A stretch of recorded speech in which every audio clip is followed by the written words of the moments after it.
Ladies and gentlemen, welcome to another episode of 6 9 Perspective. The last episode generated a lot of conversation online, a lot of feedback, back and forth. A lot of you were even telling me you want to come on this podcast to debunk whatever Motolani Alake has said. But truth be told, we cannot have everybody in this podcast room. But lo and behold, we are going to be having people who are going to have their own conversation concerning this. And ladies and gentlemen, the guest I am having today is actually a bigwig in this industry.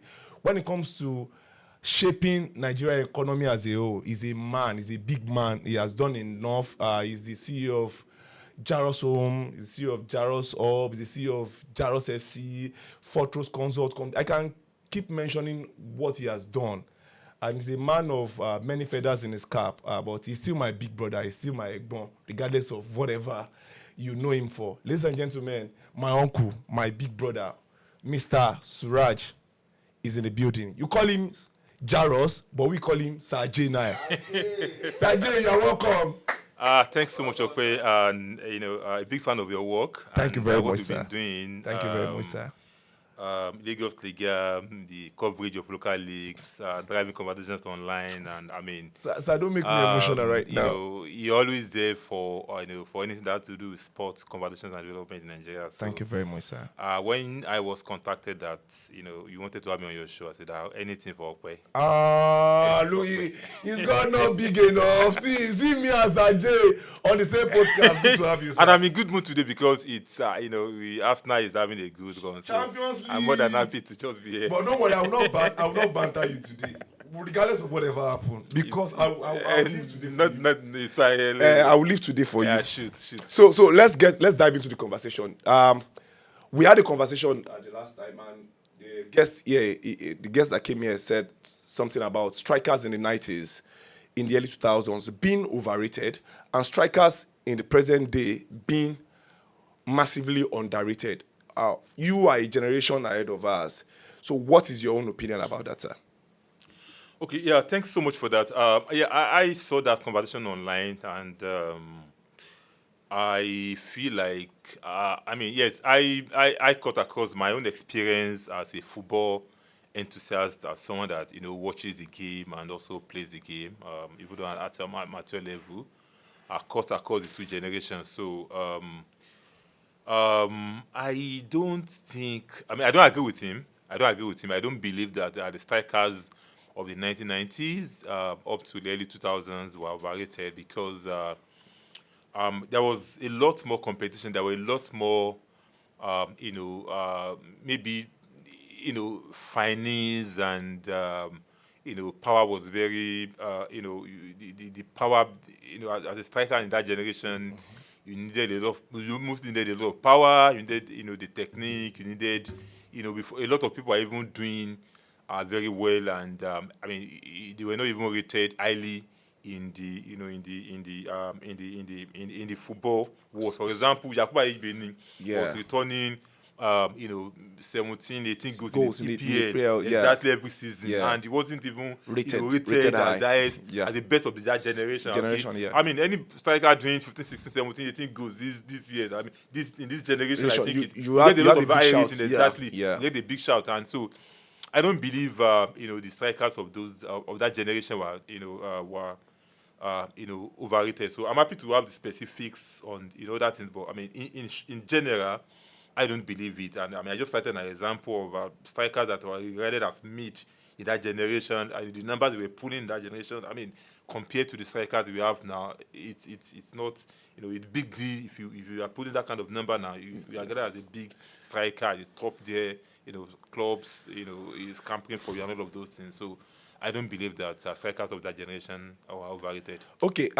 He even mentioned something that defenders too. Like, let's put a Van Dijk. Like, then people play low block, right? So like tactics evolution right now. People play low block. Compare defenders then, like the Terry, the Ferdinand, the Vidic, the Stam. Mention their names. Compare them to Van Dijk today. That you are playing against a high line, that you are playing against wingers that are deadly. Then wingers in the 90s, 2000s are not about they are not about going to score. Yeah. They just want to cross. Now wingers are getting 25, 30 goals in a season right now. Yeah. So I think the dynamics have changed. Yeah. So let's compare that. Do you still believe defenders? Yeah, for the defenders, I think I agree that. I mean, so I think it has to do with evolution. Yeah, I mean, these days there were not many center forwards again, not many in the game. I mean, you can only name maybe 10, top guys in the center forward. Then you had, center forward, a lot of center forwards in that generation of those things. So wingers, like you rightly, opined, in that generation, wingers were more of crossing ball, crossing ball. Finidi in the African team, Nigerian team. Beckham. You had guys that were like crossing the ball, and they were not guys that put in a lot of goals. Yeah. But now, as a striker, I mean, as a defender, you need to contend with not just the center forward, the wingers also. The wingers, the attacking midfielders are also getting a lot of goals now. Yeah. Getting a lot of goals now. So. All through his career, Okocha had, I mean, sometimes Okocha didn't have more than 10 goals in the season. Yeah. For Nigeria, I think he had less than 15 goals for them. Like 14 goals for Nigeria. Yeah. I mean, no, now you had attacking midfielders doing a lot of goals. Likes of Bruno. Exactly, guys. I think Lampard revolutionized that attacking midfielder that started scoring goals. Exactly, you have to, even though Yaya was more of his box. Yeah. He also had a number of goals. So defenders had a lot to deal with, unlike that time in which you just needed to police the center forward, to be able to catch center. But now that's not enough. The wingers on both sides, the attacking midfielder, everybody could score. There's barrage of. So I would agree with. So that evolution for defenders needed to happen. Rather than just sit back. Just go. You needed to deal with a lot tactical evolution, like you rightly put, has actually, made them. So they've responded to it, and we've seen a move away from the traditional, defense. It doesn't take away anything from the defenders of that era. But these guys needed to just adapt, to just be able to meet the current standard. Exactly. So for that one, I think I agree with him. Okay, so it's a 6-9 perspective. You agree on some, we disagree on some, but we still come back to the same table to learn. Yeah. So, Sajay, let's go straight into your top 10 greatest player of all time. You know why I'm going to start this conversation with you is because I wanted somebody that is not from my generation. So I want to see from their own perspective. I have my own top 10. Yeah. A lot of people have their own top 10. So let's hear yours. Let's see what we can take from that and what we can agree or disagree on that same conversation. Yeah, I mean, now I need to maybe clarify something. Are you talking about players I watched, or players I watched live, players I watched on YouTube, players I heard about that I decided. For example, I didn't watch the generation of the Brazilian generations of Nepal and all of those guys. I didn't watch them, but I have opinion on them. On them, okay. So are you talking about, starting from? I mean, I started watching football actively in 1994, 31 years ago, as a JSS2 kid. Yeah. Okay, I mean, from that to current generation, I can, rank. But if you want me to also include it to those I watched and those those I watched on maybe YouTube. Let's give you all time or just like what? Yeah. So I'm going to let us do it in two ways. Yeah. Your top 10 greatest player of all time, you watch, we can now do your top 10 players you've watched. Like I watched these players and I think they are the best. I get. Okay. I mean, I think I'll use Brazil Pele number 1. Wow. I mean, that generation. I mean, I'm waiting for this. It really. I mean, at that age, 17. I mean, in today's world, kids of 17 years going to academy, being taught ball from 5, 6, 7 years. I mean, this guy was doing this kind of thing to the best of my knowledge, he didn't go through any formal, academy system. Being taught football from 2 years, 3 years. And by 17 was already like leading Brazil to World Cup. A what star? Exactly, like I mean, I feel like. So Pele takes your number one spot. Takes my number one spot. Number 2. Number two. I have my opinion, but I know my answer. But I just wanted to be the case for it. The two of them are from Argentina. Are the two contenders from Argentina. We can have a double number two then. No, I'm not. I have one. I told them from Argentina, and I will choose Messi as number two. Messi as number two. So who is your number three? Maradona number three.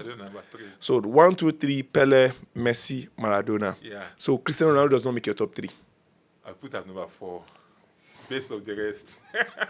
It's the best of the rest. But the gap is not that much. The gap is not, I have a whole lot of respect for him, and I acknowledge the fact that there are limitations from from national team achievements, all of that. But I would still think. Sajay, Ronaldo is on his way to scoring a century of goals.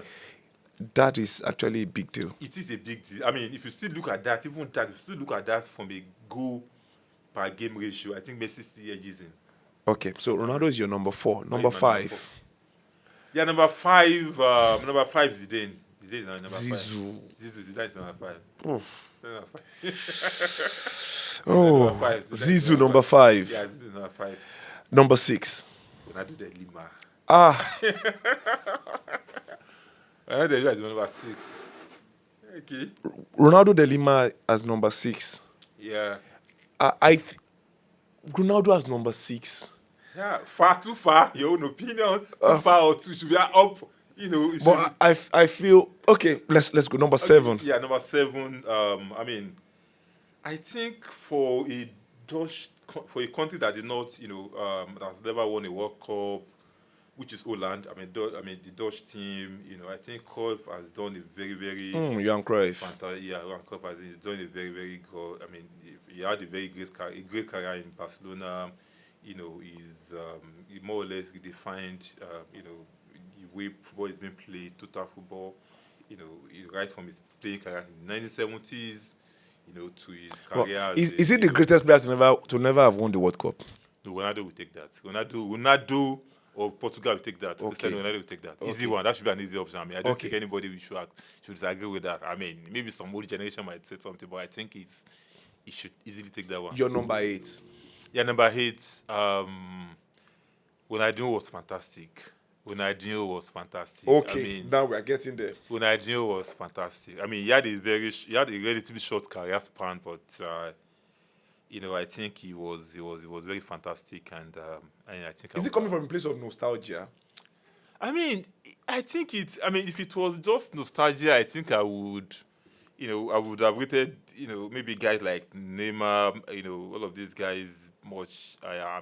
But I think it's not nostalgia. It's my own evaluation of of them, of these guys. So I watched them. Why are you evaluating Ronaldo ahead of Neymar?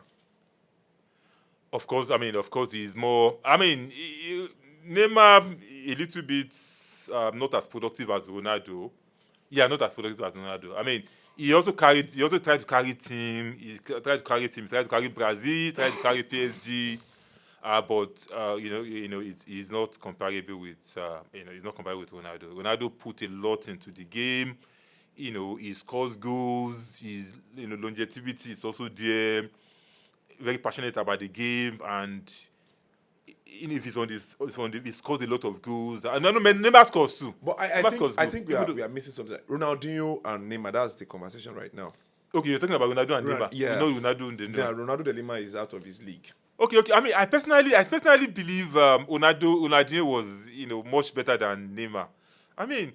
I watched both of these guys from the beginning of their career to the end. You can't say Neymar is coming to the twilight of his career. Exactly of his career too. He's not. He's a step below. He's just a step below. Natural talent. Like watch eye test. Forget about statistics.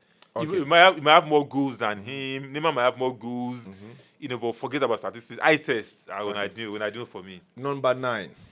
Yeah, number 9. I put Ronaldo as my number 8, right? Yeah. My number 9. I put Garrincha of Brazil. What? Garrincha of Brazil. Garrincha with the man with the 2 left leg. Yes, Garrincha of Brazil was. that generation of Brazil, people tended to just talk about, Pele, Lu, and the guys that came after Pele and all of that. But, I mean...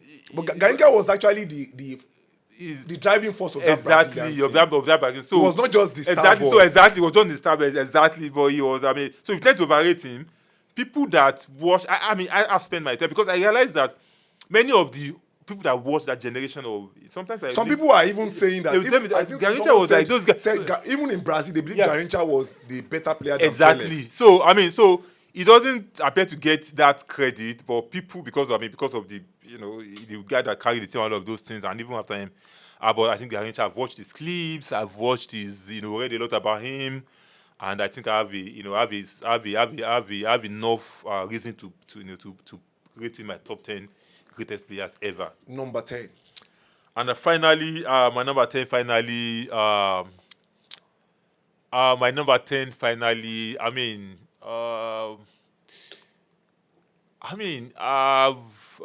number 10, I have a number of options. I have a number of, options that, that I do have. And,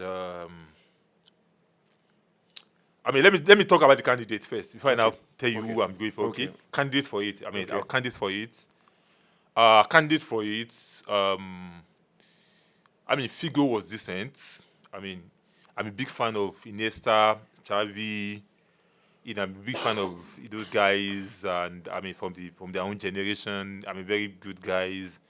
And Michael Platini, from Europe, was great in the early 80s up to Gerd Müller of that old generation, all of those things. Those guys were honorable mentions for my, for that last spot I have in my top 10. There's no Franz Beckenbauer on your team. I respect him a lot. I rated him a lot. In this spot, I think up to Italia 90. And all of that. I think he's also a big candidate for that slot.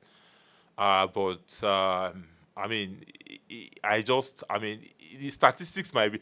For these, I think I would just go with a player that I watched, almost through his career. And I watched almost through his career. And, he doesn't have great numbers, talking from a statistics angle, but from his eye test, I give that number 10.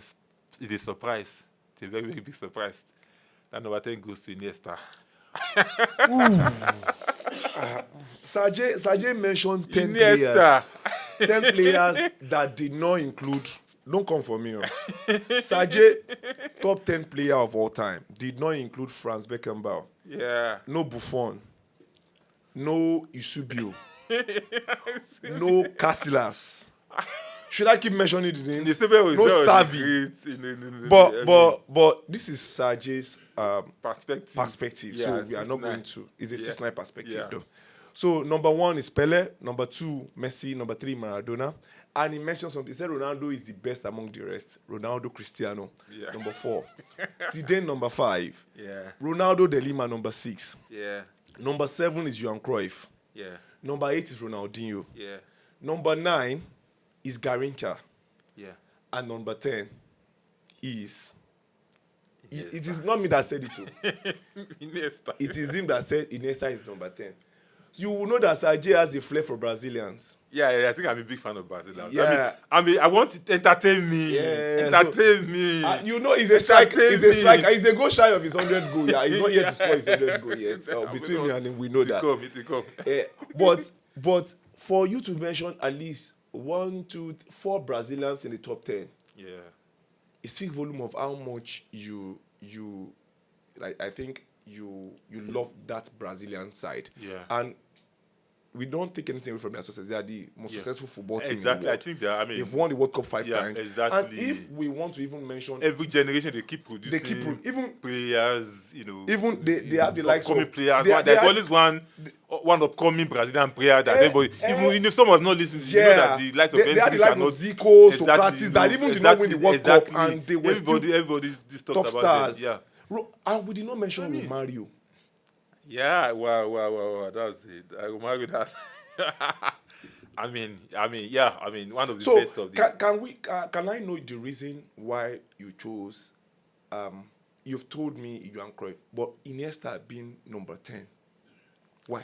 Yeah, I mean, Iniesta did not have great statistics. I think he scored all his goals in the league for Brazil was about 15 or thereabouts in a lot of seasons. He did, I think, all his career goes about 44 or something. He's something around 50.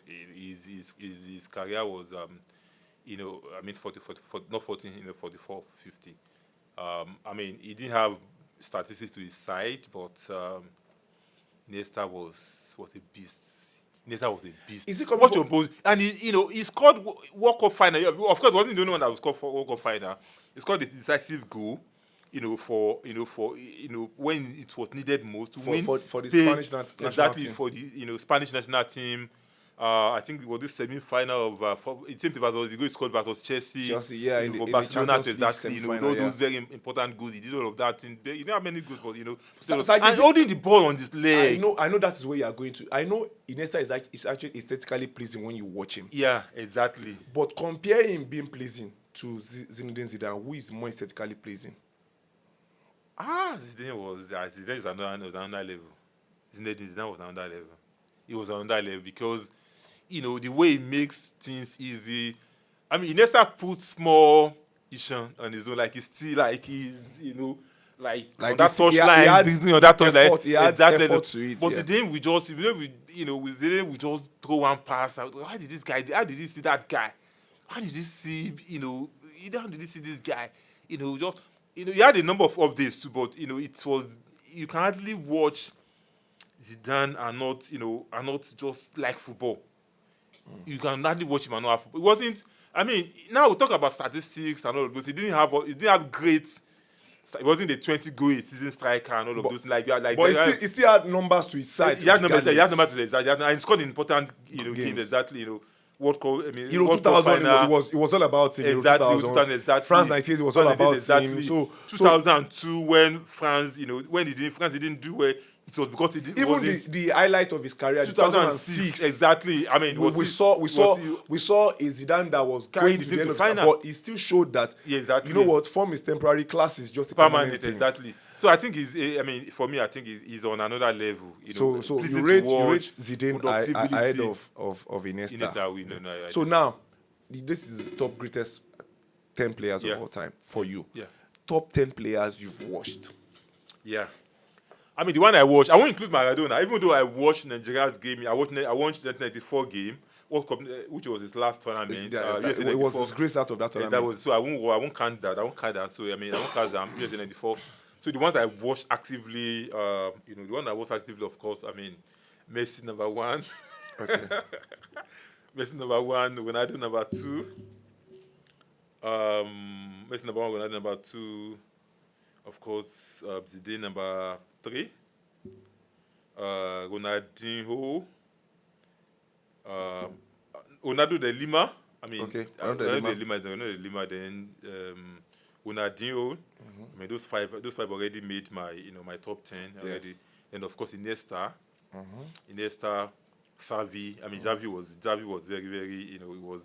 It was difficult for me to choose between him and Iniesta because those guys they were in the same bracket.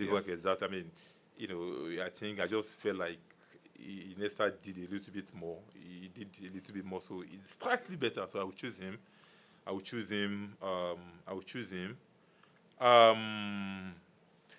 Then Neymar, of course. Neymar, I cannot pick Neymar. I cannot pick Neymar number 8 because Neymar was, he tried, even though sometimes maybe he's been prone to injuries and lifestyle issues. He's not like most Brazilians. I mean, that we could say that also affected him. So Neymar was, in that best of the rest. Neymar. I mean, let me just give some thoughts. So, I have a number of candidates. Those guys from the Galacticos generation of Madrid, they were fantastic. The Barcelona team had a number of great players that even they didn't win Ballon d'Or. Ballon d'Or, but they are very great. But Busquets is your number 9, right? Busquets. But I want you to mention your number 10 because I have something in my head right now. So just mention your number 10 before I go there.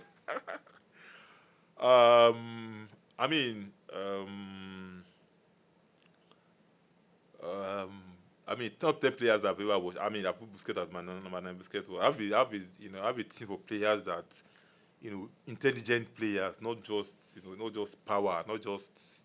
Power is. If you are talking about intelligence, how about Dennis Bergkamp?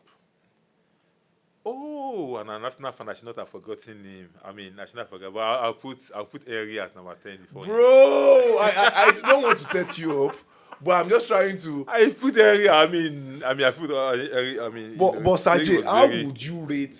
I have a problem here right now. Yeah. How would you rate a Xavi, Iniesta, Neymar, Busquets ahead of Thierry Henry? As an Arsenal fan, it's a punishable offense. Yeah, I get that. I get that, but bro, Henry scored a lot of goals for France. I think it's the number 2 or number 3. Now, he's around first Benzema. Yeah, before Benzema took and I think Giroud has also. No, it was Giroud. Giroud that took over him. I think. And Mbappe is now the guy that's going to take him out. So it should be like number 3. He scored. So it wasn't just a club team player. He did for both club and country. He won Euro. He won World Cup with France.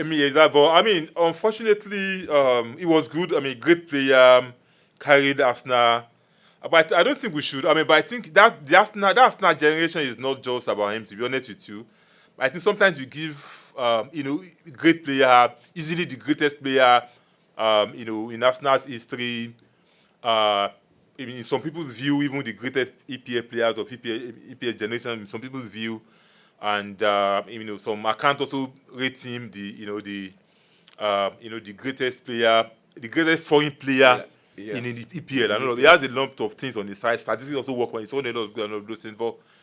I just don't feel that he's great, easily a great player, but I just Neymar didn't. So you are saying now that Neymar is better than Henry, like in that conversation, in your top 10 players you've watched? That's not about to be roast me, but I shared that view. I thought okay, now this is. He didn't have the Sajay just mentioned that Neymar is better than Thierry Henry. Yeah, he is. In what football world is Neymar ahead of Thierry Henry? What you do on the field. Has he won us the Champions League? I know this is coming from a place of him. He had an opportunity to win us. He had an opportunity to win us the Champions League in 2006. He had so many missed chances. Exactly, he had a bad day, and he had a bad day. How many leagues did we even win? Man U was, we are at that time in this generation. Man U and Arsenal were like the two contenders, like the two rivals for and the I think league. Arsenal won 2 or 3 leagues. Exactly. Man U was still exactly. He tried. He did. It was great. It was fantastic. But he made it number 10. Yeah, in your conversation. Busquets, Iniesta, Xavi, Neymar, in that 5 are better than Thierry Henry in number 10.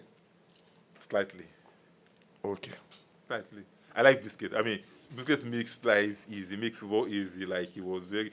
Sajay, are you a Barcelona fan behind the camera? I publicly, that's my number 2 team. Publicly, I say it. I started supporting them when they signed Kluivert in 2000. Wow. They're my second team. I started supporting us in 1999 when they signed Kanu. I was in SS2.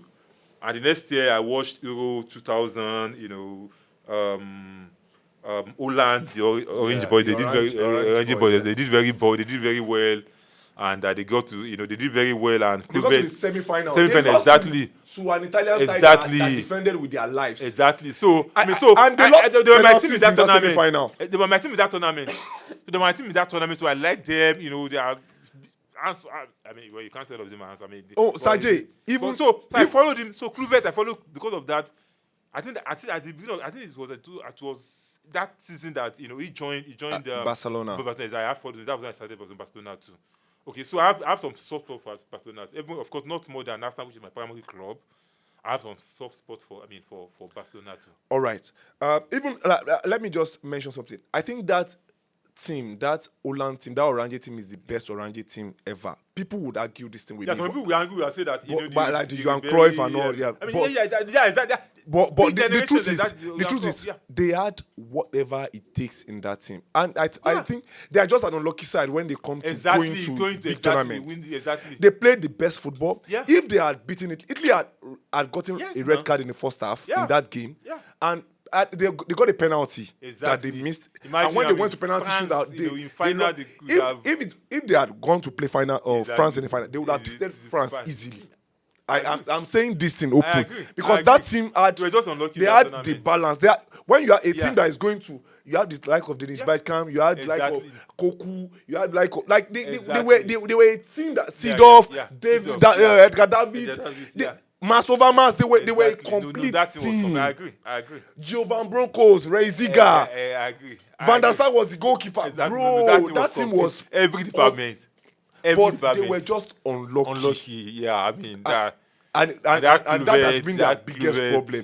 Even when they played in the final of the World Cup against Spain, also, I think that day they were unlucky. They had a lot of chances. Exactly. They had Snyder. They had a lot of chances that they should have taken. But football is all about just taking your chance. I mean, you take the chance, and that's it. So now we've established that. So before we end this conversation, Sajid, we are still the time we still have the time. So we are still going to. I want us to take the cogent things out first before we go into the other things. Yeah. You in all your mentionings, you did not mention one defender. You did not mention one goalkeeper. They are footballers too. Yeah. So I think there is a sentiment with you going for the forwards and midfielders. Yeah. So in defenders, I can mention a lot of names that I felt they should be in conversations like this. Yeah. There is a Maldini. Yeah. There is a Nesta. Cannavaro. There is a Jabstam. There is a Cannavaro. There is a Teddy. There is a Ferdinand. There is a Vidic. There is a Baresi. That's the number one defender of all time. Nobody goes to argue that with me. Even though I didn't watch him much, Baresi. I am forced to agree with what my grandpa and my dad said about him, and it's fine by Baresi, me. Yeah. But with all this mentioning,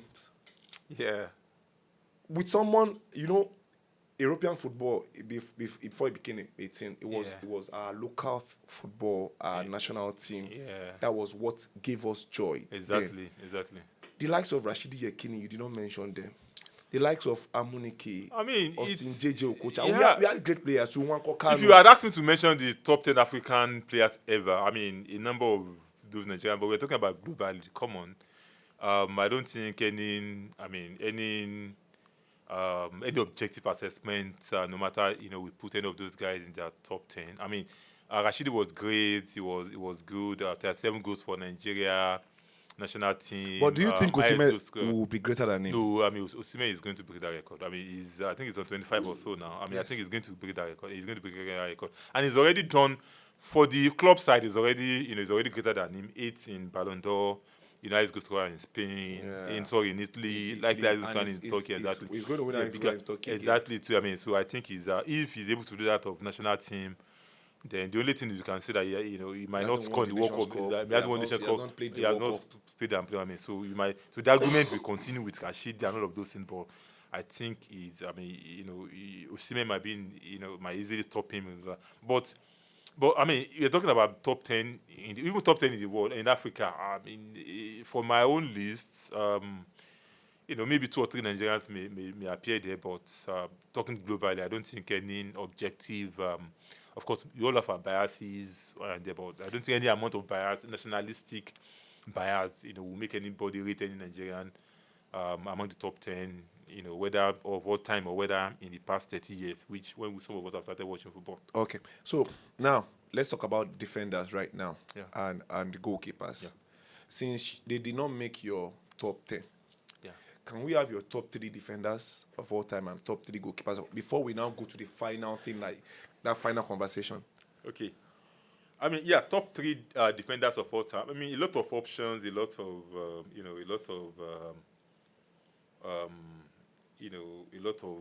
options, a lot of. I think the 3 I personally, I didn't watch much of them. Compared to the guys, but what I've read about them, what I've seen on their, about their performance in tournaments at club level, the their feats and all of that. The top three are not people that will, that, I mean, I don't know whether you call it's just nostalgia or anything, but I share that sentiment of many, football enthusiasts of the old generation. I mean, not too old. I mean, Baresi still. I'll say Baresi. I mean, Baresi is my number one. Then all of them are Italian. I mean, the top three are in Italian. I mean, Italy is not producing top defenders now, but Maldini number 2, then Nesta number 3. Wow. Maldini, Nesta. So Baresi, Maldini, Nesta. Yeah. So no other defenders like the like of Japstam, the Lucio of Brazil. A lot of options. We are talking about top 3, so I mean, it just has to limit them to those, because a lot of good defenders as well. Like you said, defenders do not reflect much on not because I don't rate them, but I tend more to players that defend. I mean, their game can be a little bit boring. I mean, a little bit on sex and boring. If that gives you more joy. Yeah. Striker score goal, you're happy. Van Dijk did not make your list. Forget about Van Dijk, I beg. Please don't talk about Van Dijk. One is great. He's a great defender, but please, it's not. I rate Terry ahead of him. I mean. So I don't share that sentiment, that general popular sentiment about, Van Dijk. He has his own style of defending, which is good, but I mean, he's not in conversation of the all-time. So now let's go to your goalkeepers. Yeah, for my goalkeepers, for my goalkeepers, we've had some great goalkeepers as well. I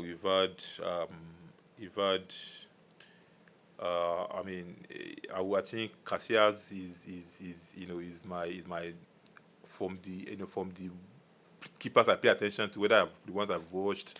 But thankfully in this one, there are not many, there is little room to be swayed by, because not many goalkeepers of the generation of our fathers and uncles get much attention, so there is no. There is a dinosaur that got a lot of attention. There is the World Cup community. He's not. I don't think he's. In my own view, he's not in that conversation. So I will stick to the guys. In the past 25, 20 years. So because last we come ahead of Buffon. Buffon number 2. Buffon was great keeper.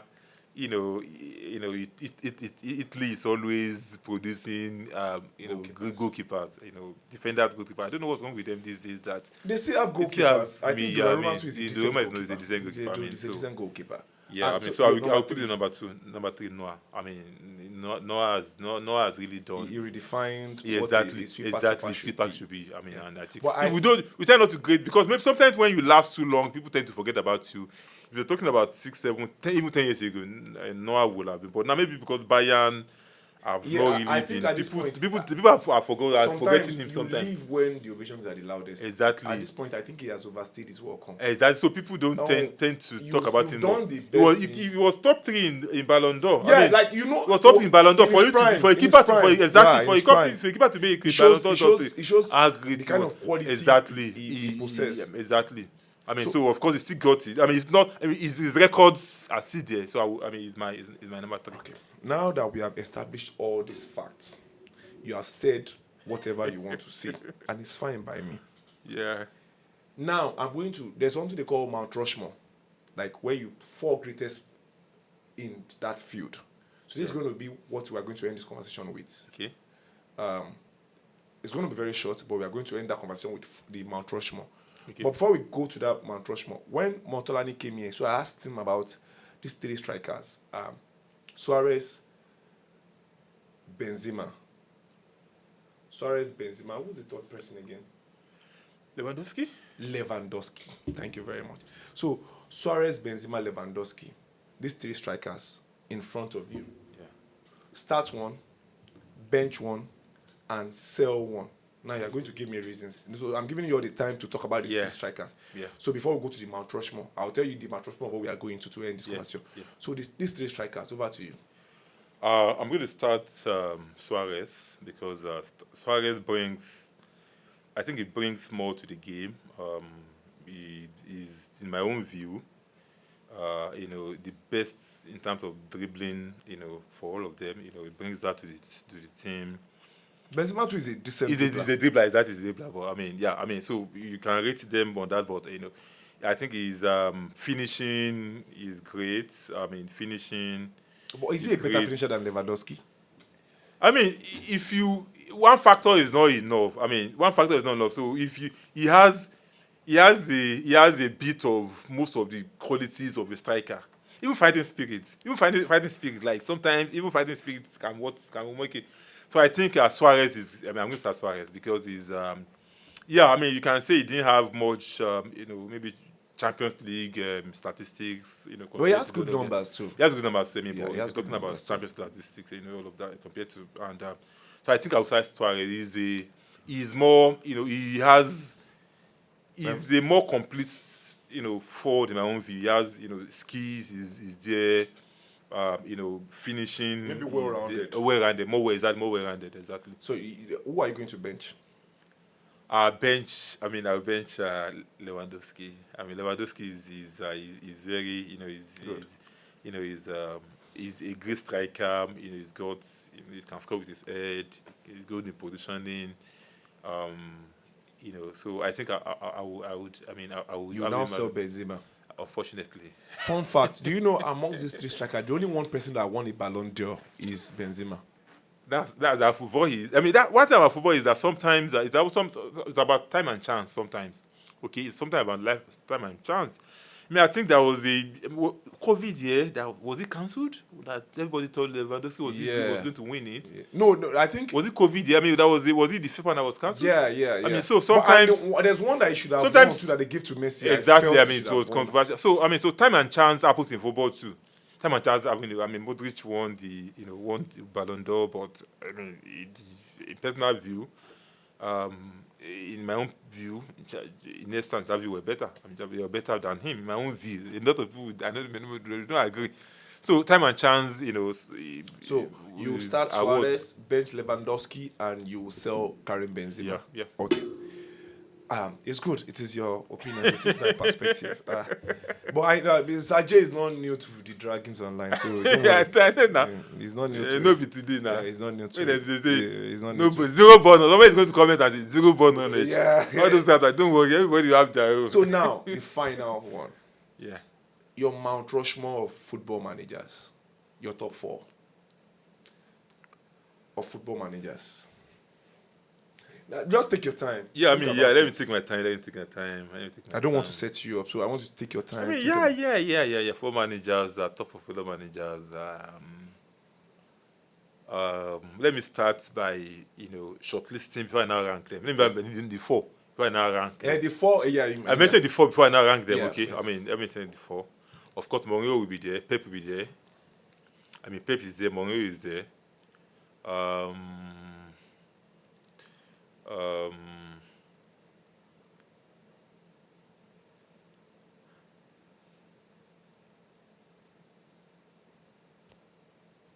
Don Carlo Ancelotti is there. Yeah, I think he's there. Then there are two. One formerly for Man U, one formerly for Arsenal. I'm trying to, I have my opinion about this sort of there, but I need to. If we are set fight, I'm part of the fight. But let me just. I have Sir Alex. All right. Sir Alex. So that I'm the 4. Now I'm coming for my rating, but these are the 4. Pep Guardiola. Yeah. You Jose Mourinho. Yeah. Carlo Ancelotti. Yeah. Sir Alex Ferguson. Yeah. Tell us why this 4. Okay, Mourinho, is very controversial, entertaining. He says things that that you discuss for days. Just drops a comment that is dramatic and all of those things. When we talk of tactical, awareness. I think he's done it in multiple clubs. Starting from the list of it being, Roma, he won which he used to win the Conference League. Yeah, Conference. Yeah. He won Champions League with Porto, which Porto, Porto made Chelsea a big team. Exactly, again. And made Chelsea a big team.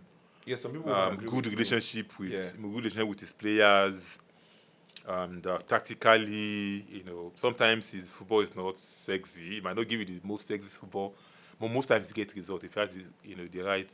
It's result oriented. He's result oriented, exactly. Sometimes when you ask him, he can, and he's also very easy. And I think I will rate him. That's why he's there.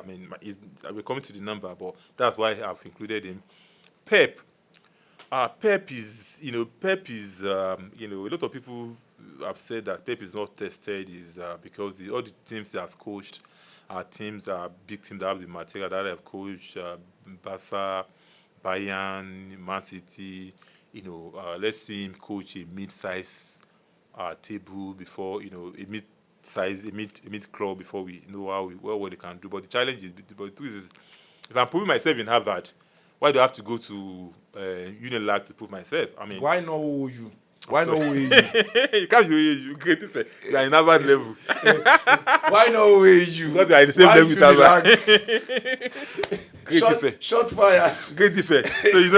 So he's proven himself in big that he doesn't have anything to prove to anybody. So I think he's also out. He's also there. He's also top there. So. Even though sometimes he has some bad relations with players, much more than Drogba has his own. What's his name? Mourinho had some bad time with Pogba too. Like he has some, but it tends to happen more with Pep, and I think. But notwithstanding, I think he's the tactical genius, so you can't take that away from him. Man City came to Man City, won the league, won the Champions League, dominated. Exactly, dominated. Like when he was coming, everybody was thinking that this place no be Spain, no be Spain, no. Like he shut down everybody, shut up everybody. So you can't take away that legacy of him. If he wasn't good, it can't be fluke. You can't say that as a fluke. Don Carlo Ancelotti. Ancelotti. I think I have to respect him. He's slightly above, longevity, relevance, the tactical, ingenuity. Even though, no matter the one thing about football is that no matter how good you are, at some point you'll be demystified. Even Mourinho now, he's in Fenerbahce, just living by, but. No matter how good Pep is also experiencing his own background of which happens to everybody. So I can't remember who said again that like the question for coach is when would they be sacked or something like that. So Ancelotti, I think he has that father figure for his players. His players play for him. And he's tactically sound, command the respect of his players, and I think I think I'll put him in that talk too. Let's Alex. Yeah, because we will come back to the Ancelotti conversation because I have my own reserved. Yeah. About him, I have my own reservations about him. So let's go to Alex. So Alex was his staff management was slightly different from others. He commanded the respect of his players more, like as big as Beckham was in his Beckham, in his generation. Beckham cannot even look at his face. I think he wrote it in there like he was, and despite the fact that that Man U team, people can say okay, he had that number of, I think he won 13 Premier League, 13 PS, and was it two Champions League? What with them something exactly, with them, and that's no mean feat. That's no mean feat. That Man U team was just. I'm an Arsenal fan, and that generation was our biggest nightmare in the league, and so we have to give him that respect. Man management. Even though he had anger issue, that he had anger. Sometimes he throws, shoes at players that he had anger issues. And he had this air dryer treatment too. Exactly. So sometimes he has all of that, but I think with what he did with Man U, I think he deserves and you know one thing, people don't even realize that it was not even Man United that the longevity with Manchester United made everybody know Sir Alex. Yeah. But Sir Alex has done something great.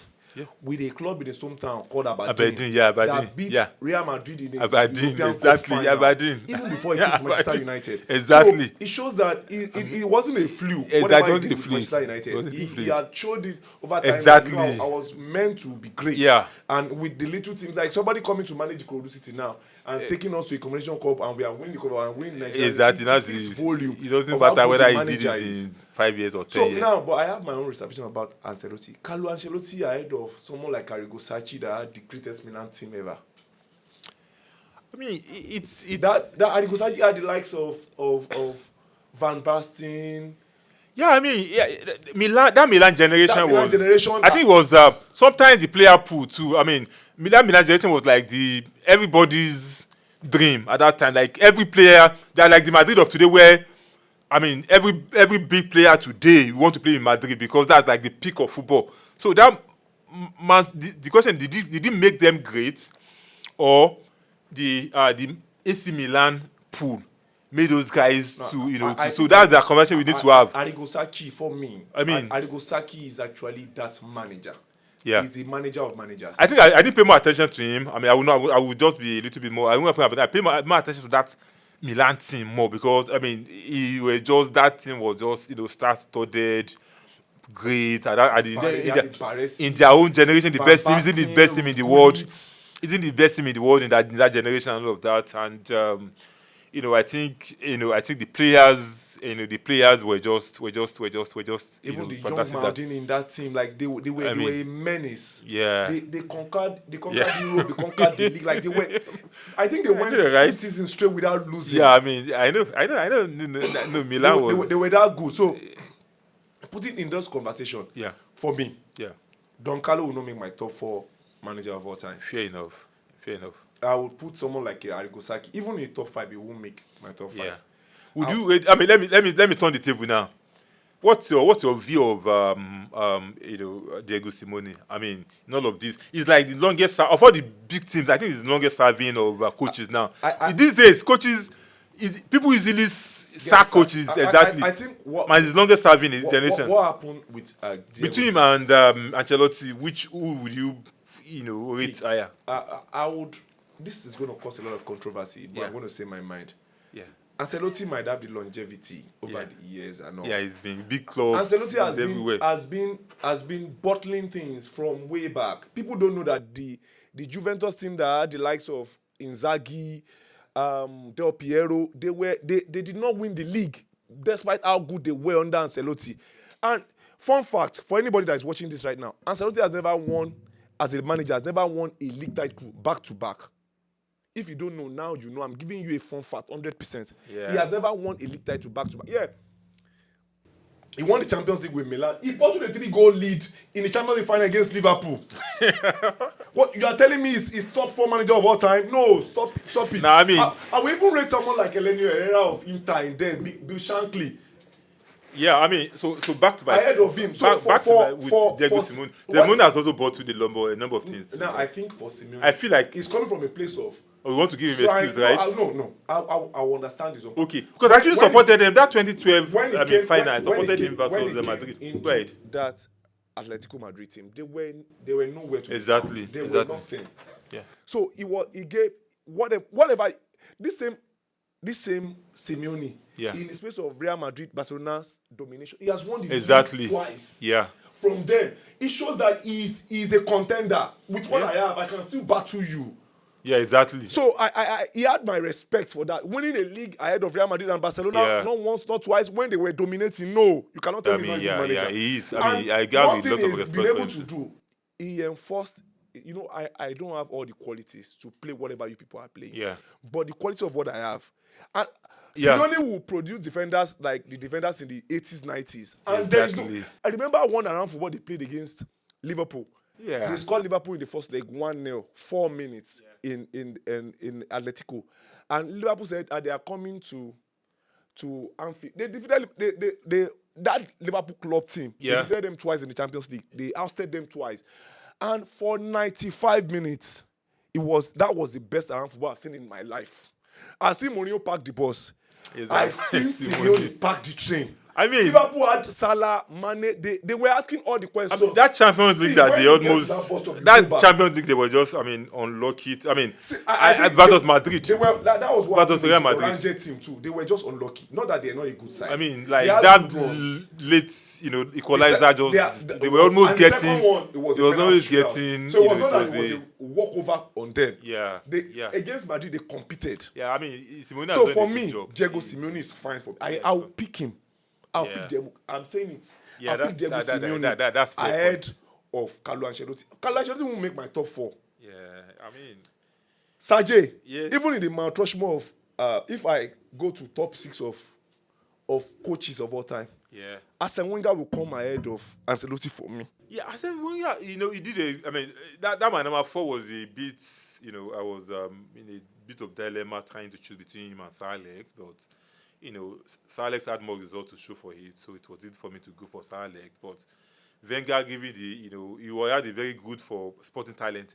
There was virtually no, big player that he didn't see when he was young. He knows, like he had there was virtually no player that came in between maybe in the early 2000s. His talent ID is 100%. He would have seen him. He would have seen you. He would have seen you at 17. It's just about it might not money exactly might be still. Money is I cannot blame him because everybody will now come back and tell us, I was. But there was virtually no. We were young then too, but exactly. I thought they would tell us about Jebula and Wenger, Kofera. Exactly. But the problem then was that Arsenal were building a project. Exactly. They were in debt, and this man was trying to save them. So that was why he was not spending those money. But he was identifying them. He saw all this talent. Identifying them from Yaya Toure to Ronaldo, Zlatan. Man, you bought Ronaldo because of.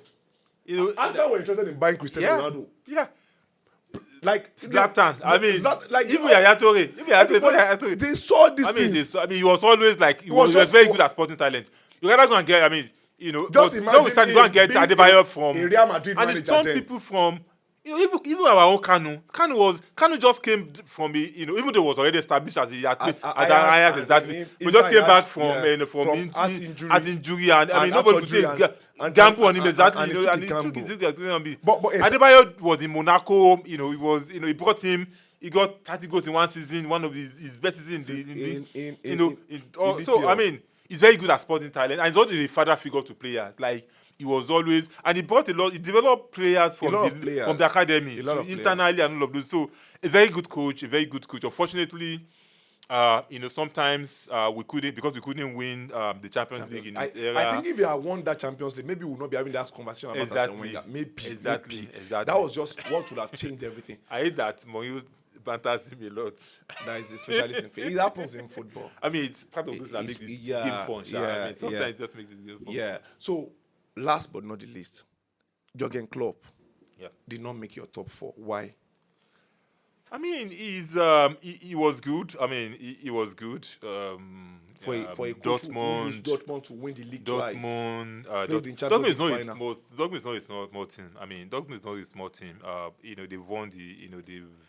But in the era of Robben Ribery domination of Bayern Munich, I mean, you could see that, but I mean, I don't think that I mean, they are doing, they're also doing well, this season, and they also, I mean, even though because they just beat Barca yesterday, even though they were knocked out a lot of those. So Barca, I mean, so Dortmund is not a small team. So I mean, I don't think it's great guy, but not, Then Liverpool team was great. That Liverpool attacking football, you hardly saw that kind of attacking football in a very long time. Mane, Salah, like Firmino, that come at you Barrage exactly. Every time that was good, but I mean, we're talking about top 4 here, so I mean, somebody needed to just make way for the top. But yes, I mean, a great coach he was, but my conversation of top 4, even top 7, we might not, might not make it. Yeah. Thank you so much for this conversation. So it's good to have you around. It's been able to share from your. Ranking of the 4, right? Ranked it. Oh, okay. Yes, thank you. Rank this. Okay. I mean, rank of those 4. I mean, I mentioned them. So let me know the rank of the 4. Sir Alex number 1. Pep number 2, Mourinho number 3, then Ancelotti number 4. Fair enough. I think I'm fine with that. So, both statement before you go. Which team is going to win the Champions League this season?